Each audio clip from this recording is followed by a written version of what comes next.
During the last two videos, you completed the first 2 pages of the Strategic Implementation Plan template. Page 1 showcases your belief statement from step 1, your long-term goal, and your short-term objectives. Page 2 contains your SWOT analysis. Now we're diving deeper into the packet and completing your plan for this year. If you look at your packet, you'll see that pages 3, 4, and 5 all relate to Objective 1. The next 3 pages relate to Objective 2, and the final 3 pages relate to Objective 3. I'll walk through the steps to help you brainstorm your projects, use the impact effort matrix to prioritize these projects, and complete the action plan. If you have more than 3 objectives, you can make extra copies of the pages, and you can also make additional copies if your team needs more space for action plan items. It may be helpful to complete the impact effort matrix found on page 3 in a larger space with sticky notes. That's what we're going to do now. You could use chart paper, a whiteboard, a blank wall, or even the table space in front of you. This space should be large enough to draw a 3x3 grid that can sort and hold sticky notes within each box.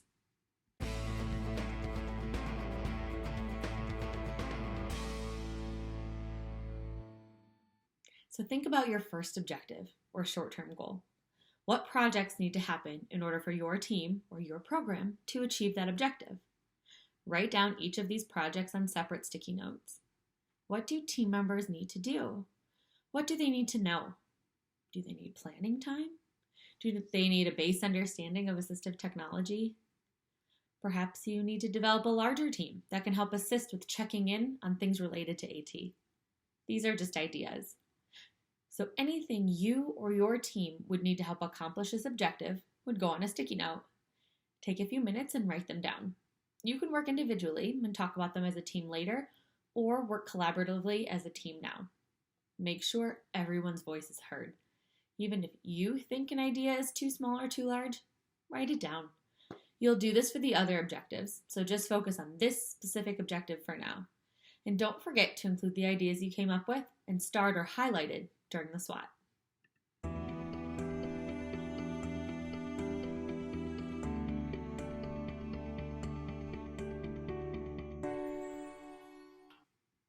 Okay, so now you should have several sticky notes just waiting to be sorted and categorized.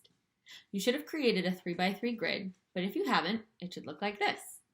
Along the bottom, you'll have 3 levels of effort required: low, medium, and high. Along the vertical axis, you'll have 3 levels of impact of the action: low, medium, and high. As a team, talk about where each project fits within the matrix based on the effort required and the impact it would make toward achieving your objective. Does it require a high level of effort but low impact overall? It would go in the bottom right box, like this. Is it relatively low effort but high impact? That project would go in the upper left box. You can have multiple sticky notes in each box of the grid, like this. So now pause the video here to categorize and sort your team's projects on the impact effort matrix.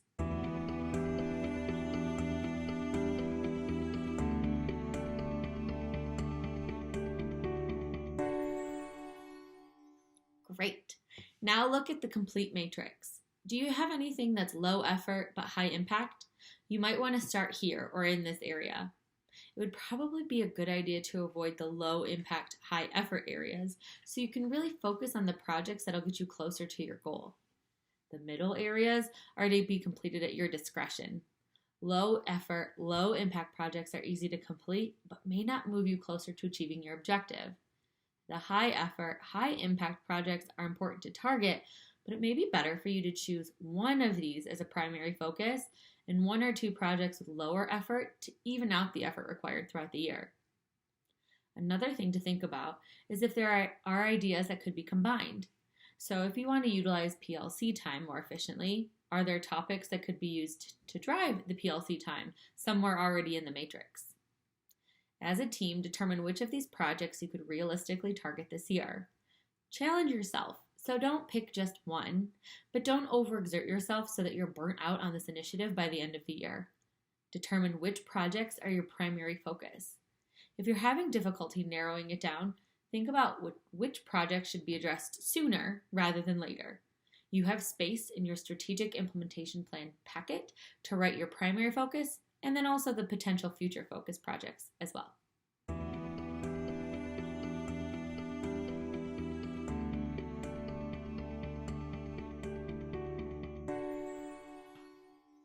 The final step for this objective is to break down the projects into actionable steps. This helps focus in on the what and the how of your plan.